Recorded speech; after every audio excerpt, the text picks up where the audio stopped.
Hello guys, what's up? Richard here, and today we're going to talk to my friend Karina. Hello.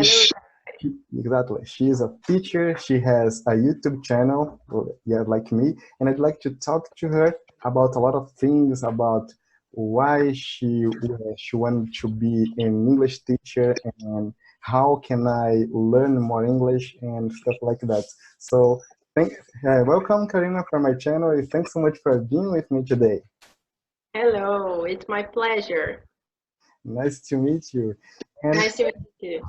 Karina, I'd like to ask you first, why do you, did you want to be an English teacher? Okay. In fact, when I started, I didn't want to be. It happened, you know. So I was 16 years old when I started teaching. I was very young, and I realized that I had some natural ability to teach my friends other subjects too, and then I realized that I was good at English. So I started teaching English in a private school and I worked there for 2 years. So after this, I discovered such a passion for English, and so I moved to Ireland. I lived in Dublin for 6 months, and when I went back to Brazil, I decided to start my own business. So nowadays I have an English school in Indaiatuba, São Paulo State. The name of the school is WhatsApp Language School. Oh, I love that. That's so interesting because, for example, here in Brazil, sometimes we don't have the opportunity to talk to native speakers and to have a real experience talking in English. And when I started studying English, I realized how much I had difficult understanding native speakers. And that's why I started on Cambly, and it's amazing. It allows me to increase my vocabulary and to talk about all sort of things, and it's really nice. And about, for example, what was that like to live in a new country, in a English speaking country? How was that? Yes, this happened 5, 6 years ago. Yes, 6 years ago. I was very young, so it was a very good experience. Um, Now, at this moment, I am in Bournemouth. I am in England, and I think that as far as I am here, I can talk more about this experience because this is the newest one. So it has been amazing.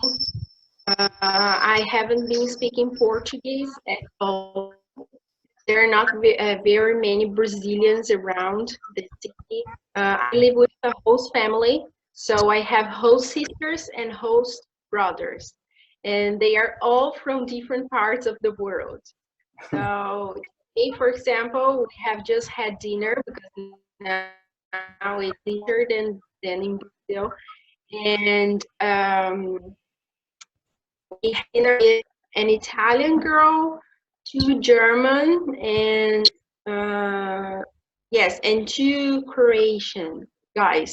And last week there was a French girl in the house and also a Thai girl. So it has been amazing, and I really recommend to everybody that has opportunity to go to a foreign country to speak English with native speakers.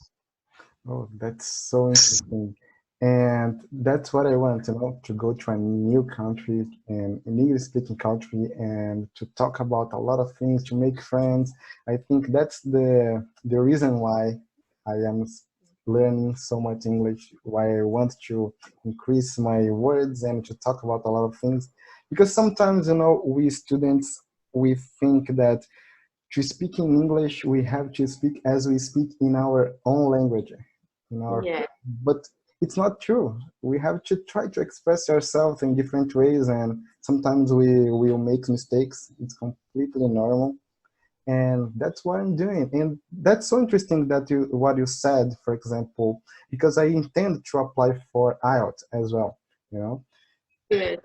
I think it's a really interesting certification to have, to show to the business that you know how to speak English. And how is it like to apply for IELTS? Is it hard to study for that? I did IELTS exam yesterday, Oh, so yeah. I have very fresh news for you and experience to share with all of you. So I didn't have much time to study because I decided about 1 month ago to come here, and now I'm here. I've been here for 2 weeks, and I'm staying 1 more week. And I had been studying for IELTS for just 2 weeks. It was a very intensive course, and it's very worthy to be here for 2 weeks and living with host family because I am really into English. So I am living an immersion every day. And IELTS exam, it's an international certificate. So IELTS, there are two types of IELTS exams. One is the academic, if you want to apply for a university in another country, and the other one is for general English, and this is for work purposes. So if you want to work in another country, so you need to have general English IELTS exam. And IELTS, there's no way of passing, like having success or failing in IELTS test, because you will always receive a score for your exam. So, and these scores, they will depend on how well you did in your test. The IELTS is divided in 4 parts. One of the parts is listening. This is the first one that you do. Right after this, you receive the papers to do the reading part. And right after this, you have the writing part. So it's around, we took around 3 hours for these 3 parts.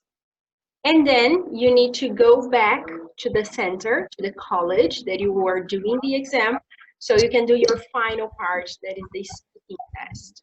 So it's a very great international certificate, and I can say that it's becoming more useful and more required every day in everywhere that you want to either study or work.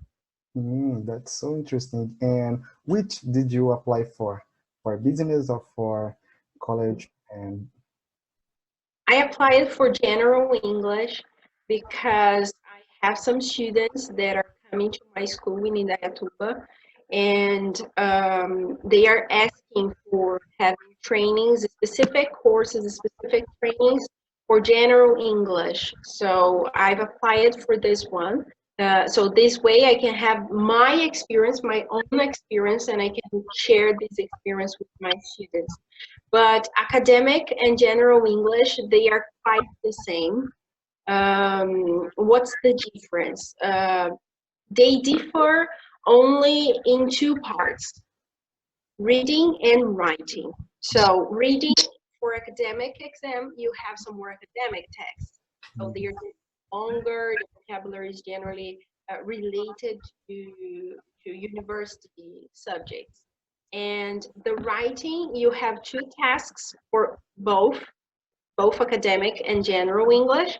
But for general English, you write a letter in task 1, and for task 2, you write an essay. And for academic, task 2 is the same, but a different subject, but it's an essay too. And task 1, you need to write a report.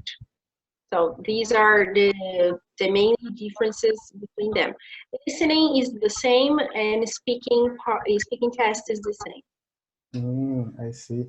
But before, for example, you traveled to England, for example, did you apply for other texts to have that certificate? For example, because there are TOEIC, TOEFL, IELTS. Did you apply for other one? Yes, I am more into Cambridge exams, so I have already applied for some Cambridge exams. I have FCE certificate, and I did this in Brazil about 5 years ago, right after I returned from Ireland. And now I am applying for CAE exam, C1 level, the advanced level. And I will do it next week. Oh, that's so cool. So you Really study, great. don't you? Yeah. That that's so interesting. You know, as I told you, I intend only to apply for IELTS, for example, for business, but I don't know if I want to apply for academic because one day for example, I'd like to have that to learn, for example, to go to college and to universities in the United States or in another country. That's so interesting. And and Uh, the biggest difference between the Cambridge one, CAE, FCE, or CPE, that if you have one, you will have it forever. And IELTS, you need to apply for this when you really need it because it has a expire time and it expires in 2 years. I see. I didn't know that. Thank you. Yes, it's really good information to know. That's. Can you hear me? Yes? Okay, okay. So yes, and you have such a good accent. And are you working on American accent or British accent? Yes, this is a difficult question right now because I have always been speaking American accent because I had American teachers in Brazil. But uh, I lived in Ireland for 6 months, about 6 years ago, and now I've been living here for 2 weeks, and I have one more week here. Here they have British accent, so I think that right now my American accent is turning to British accent somehow, and both accents have particularities, but I really think that British accent is more beautiful, you know, fancier. That's so interesting. Yes, Yeah. I'm working on my American accent, you know, because I think Yeah. I like it more. But I'd like to sometimes when, for example, a specific word is hard to pronounce, I prefer to pronounce in British accent. You know, because what I what I think we have to be understood, you know. That's what I think. That's right. Yes, Yeah. yes, because sometimes we care about the to pronounce like an American or British accent, but sometimes we have to be understood. And I don't want to lose all my Brazilian accent, you know, because it's our origin, it's where we are from. So I think it's good to have it. We don't have to care about that. I think we have to increase our vocabulary to have a lot of words to talk to to have some varieties and talk about a lot of things in different words. And what I struggled with, for example, in the beginning, I always used the same word all the time. So I had to improve that, and I think I am improving. I have been improving it every day, so it's really nice. Yes. You know what I have been doing here to increase my vocabulary. I have a notebook, and every day I take notes about the new words that I find out, that I discover. So every morning I keep looking at this vocabulary, the new words, and it naturally becomes my own vocabulary. So it doesn't happen like you sleep one day with some words and the other day you wake up knowing all of them. No, not like this. It's a gradual development, a gradual improvement. And if you want to get more vocabulary when you reach upper intermediate and advanced level, it becomes a little bit more difficult, but it's possible. Keeping a notebook is a very good tip for everybody. Take notes, and every morning keep looking at the book and this is going to turn up to your vocabulary. Oh, thanks so much. That's a so interesting tip. Yeah. Yeah. Yeah, and for example, I love watching, for example, the same video all the time to stick the words in my mind, and it works. That's really interesting. But sometimes it's boring, we don't want to watch the same thing again, but it's necessary. But you always catch different things when you watch again and again and again. So I Exactly. think it's worthy. That's what I mean, exactly. That's so cool. Oh, Karina, it was really nice talking to you. I really appreciate it. Thank you. Thank you for the opportunity. And I hope that I helped both you and your students and our students. And I hope they can watch our video many times and learn a lot of new vocabulary words, and also watch my channel too, that is Karina do Inglês. Thanks so much. Yes, let's help each other to learn English and to improve our fluency, right? That's right. Uh, Thanks so much, guys, for watching my video. I'm going to leave her channel in the description below. And thanks so much. Please give me a thumbs up, subscribe to my channel and to her channel. And I see you guys in the next video. Bye. Bye bye.